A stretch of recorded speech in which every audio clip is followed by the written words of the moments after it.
moment. So if you rely on normal mode, expect lots of burnt scenes in your future. That aside, the R7 keeps the colors vibrant and retains a satisfactory level of detail. Close-up images look great too, although focus isn't always uniform and some parts of the image appear blurred. In such cases, you can tap to focus on a particular object and get the focus under your control. But beware, it's perfectly possible to end up with an underexposed image as a result. Another defect we observed is a sort of a burn at the corners of photos taken against the sky. It seems sunny July weather brings about more light than what the camera sensor knows what to do with. Still, despite its exposure management problem, the Oppo R7's camera is capable of pulling off very satisfactory shots, especially if you take matters in your own hands. In fact, you should feel obliged to take the time and explore all the imaginative modes and effects Oppo has built into the camera app. The ones that come pre-installed are the self-explanatory colorful filters, HDR, GIF generator and slow shutter. But Oppo's camera apps shop also includes audio, photo, double exposure, super macro and raw as downloadable add-ons. You can freely install and uninstall different camera modes, although you're not free to rearrange the order in which they appear inside the app. In low light scenarios, you will see images go progressively softer as the amount of light that reaches the sensor grows weaker. Thankfully, images still remain clear and articulate without any weird artifacts and glitches. As for video recording, we think the Oppo R7 could do much better, as the 1080p video we shot is quite compressed and parts of the image that contain similar information, such as the continuous blue sky, appear blocky. However, we're impressed with the noise cancellation, which makes one's voice sound almost pristine against the noisy backdrop. The trade-off to this is that the audio ends up filtered and sterile, but this is a necessary evil. Moving on to the front camera, the big 8 megapixel sensor captures a very good amount of detail, while the automatic face tracking feature ensures your very important self stays in focus. Oppo has some serious intentions to capitalize on the selfie trend, which is commendable. Final summation, we're not wildly impressed by the Oppo R7's 13 megapixel camera, but we have to acknowledge that it has great potential, especially if an educated user is willing to mingle with expert mode settings. Also, the camera apps and features that Oppo cooked up are just plain fun.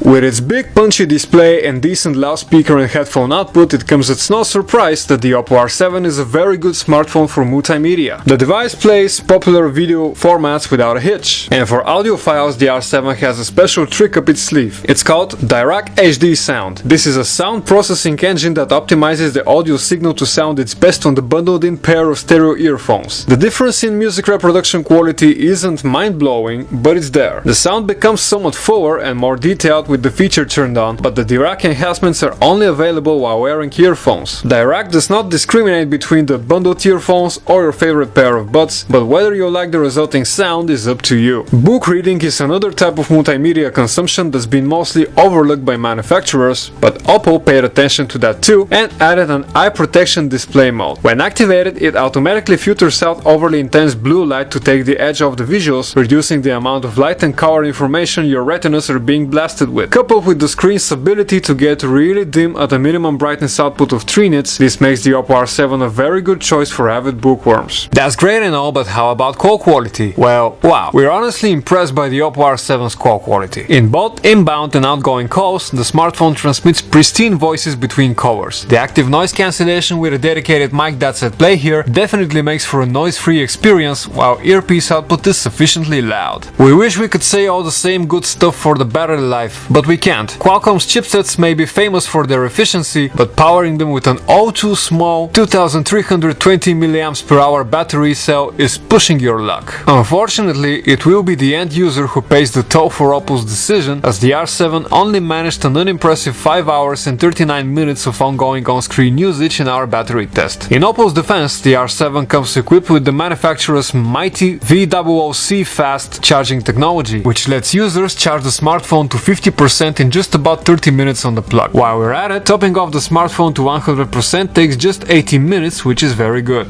These things aside, the Oppo R7 makes it quite far for a $400 smartphone, and it's a great all-around package. Still, at this price point, there are other handsets one should consider, such as the Xiaomi Mi Note or the Huawei Honor 6 Plus, which both have more screen real estate and pack more battery life. Meanwhile, the good old OnePlus One is still the best smartphone one can buy for $350. Well, this is our review of the Oppo R7. I hope you enjoyed it. This is Luis from Phone Arena. Thanks for watching.